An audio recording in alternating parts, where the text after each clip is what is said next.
Welcome back to My Car Shop. Today, we're doing a tech tip on how to fabricate parts that don't suck. Let's watch the show intro, and I'll see you in 30 seconds. Working out of a 100-year-old refurbished barn, bringing 35 years of experience to projects considered beyond repair.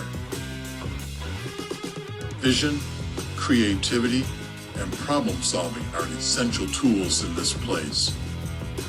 Watch as we transform junk into polished metal miracles. This is My Car's Shop.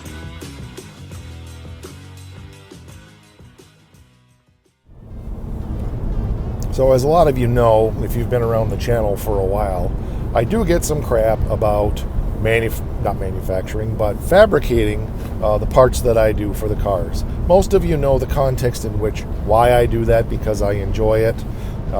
It's something I like to do. It's not a big dollar car, etc., etc. And I only mention that for those who maybe this is your first exposure to the channel. If you want to see some of the kind of fabrication that we do, then check it out right up there, and you can see the kind of work that we do here.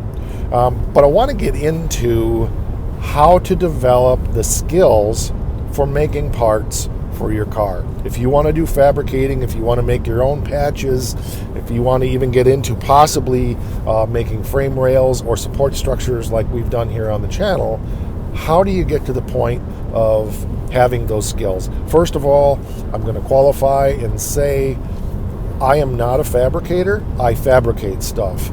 There are guys who are far more brilliant than me at doing this stuff. I just have basic skills. But the number one tip in making parts is doing it. Be willing to make something, be willing to make garbage, throw it away. Try again, try again, try again. I mean, at the end of the day, what does a 4x8 piece of sheet metal cost? For 16 gauge, 18 gauge, 20 gauge, whatever particular thickness you're going to use, you're looking at generously $100. How many pieces can you make out of a 4x8 sheet of steel? A lot. So how many times can you screw up and not be out that much money? Because remember that fabricating is not just about making the part, but it's about developing the skill. The better you get at working with metal, the more you're going to be able to save yourself money, and if you enjoy the process of doing it, the more enjoyment and satisfaction you're going to get out of hand making your own parts. That's what My Car Shop is all about.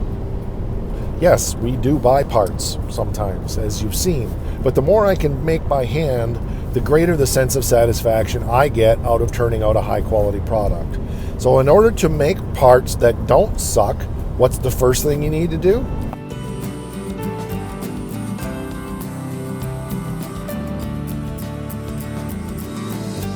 Make parts that do suck. It sounds kind of elementary, but yet that's true. I can show you things even on the 47 Ford project that I made that I go, wow, that was crude. But you know what? Look at the car. It's beautiful. At the end of the day, that's what matters. And at the end of the day, I don't think you're going to be remembering that in the floor pan in the trunk, there is a piece of metal that you fabricated that doesn't look exactly right. Number two, buy the tools that you need to make the stuff that you need to make or want to make. So that was part of the decision when I bought the Challenger, was to, instead of spending thousands of dollars on replacement parts and putting them in the car, I wanted to up my game a little bit, and I bought a couple of tools that I haven't had before, like the very inexpensive sheet metal brake that I bought from Harbor Freight, or the bead roller that I bought, which still wasn't very expensive, from Eastwood, or the shrinker stretcher. And if you want to see those products in use, just peruse the channel. There's 117 episodes now on the channel, and many of them, particularly in the 70 Challenger build, are being used. Also on the 74 Swinger build,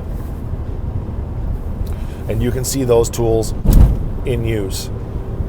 So the number one thing, again, in making parts that don't suck is making parts that do suck. That's all part of how you develop your skills. If you don't make stuff, how are you going to get good at making stuff? And I see a lot of guys feeling intimidated by trying. Well, at the end of the day, if in fact you've made a part that's a piece of garbage, sell it for scrap metal and make another one. Sell it for scrap metal and make another one. Sell it for scrap metal and make another one.